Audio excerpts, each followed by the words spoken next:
Ah! Je vais te dire, gamin, c'est pas évident tout le temps, hein. Là, je suis épuisé, j'ai dû prendre 10 cafés pour pouvoir être devant toi. Non, mais je fais de la clinophilie, c'est-à-dire, bah, ne rigole pas, c'est pas drôle. C'est-à-dire qu'à chaque fois, parce que j'ai des piqûres dans les fesses, alors à chaque fois, j'ai de la somnolence, j'ai la langue qui pendouille, je vais pas très bien, et donc du coup, je suis un peu comme une épave, comme une serpillière. Enfin, j'en ai marre, quoi, j'en ai ras-le-bol de tout ça, moi j'en peux plus, là ça fait 10 ans que je vis dans la rue, là heureusement il y a un bourgeois généreux qui m'a dit « Mon petit Marcello, tu vas venir à la maison, on va se faire une bonne petite omelette, on va se faire plaisir », et puis finalement il a dû partir, il était médecin, il a eu une urgence, donc il m'a laissé un truc de végétarien, là, c'est du soja ou je sais pas quelle connerie, là, c'est... Moi, je voulais bouffer une grosse entrecôte avec du roquefort. J'avais envie de me faire plaisir avec une bonne côte de bœuf. Et puis là, heureusement, c'est un médecin qui a aussi un cabaret. Il a un cabaret avec des danseuses, tu verrais les danseuses. Elles ont des jambes. Ah non, mais c'est quelque chose, hein. Elles ont des fesses aussi, elles font du topless. Mais qu'elles soient voilées ou pas voilées, moi, du moment qu'elles font du topless, ça me va, hein. De toute manière, elles ont des plumes sur la tête et des perruques, hein.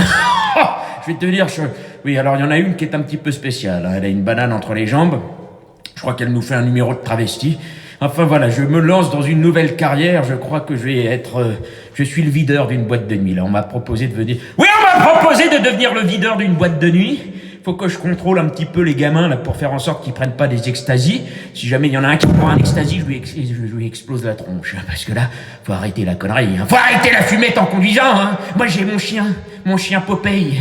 Hein. Et oui, il s'appelait Popeye, mon chien.